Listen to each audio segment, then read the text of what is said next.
If there is a separation between light and darkness, వెలుగుకు చీకటికి వేరుపాటు ఉన్నట్లయితే, if there is a separation with day and night, పగలుకు రాత్రికి వేరుపాటు ఉన్నట్లయితే, there will be a separation between the believer and non-believers. ఖచ్చితంగా విశ్వాసికి అవిశ్వాసికి కూడా వేరుపాటు ఉంటుంది. So the separated people can carry the anointing.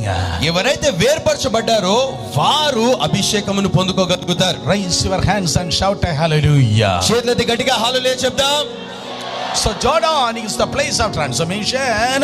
యోర్దాను రూపాంతరము కలిగించేటువంటి స్థలము. And secondly, Jordan is the place of separation. రెండవదిగా యోర్దాను వేర్పాటు కలిగించేటువంటి స్థలం. Hey, Jordan is the platform of anointing. యోర్దాను అభిషేకమునకు వేదికై ఉన్నది. Thirdly, Jordan, what's the meaning of Jordan? మూడవదిగా యోర్దాన్ అంటే అర్థం ఏంటి? Jordan is the boundary of the promised land. యోర్దాను వాగ్దాన దేశం యొక్క సరిహద్దు. Am I right? అవునండి. Jordan is the boundary of the promised land.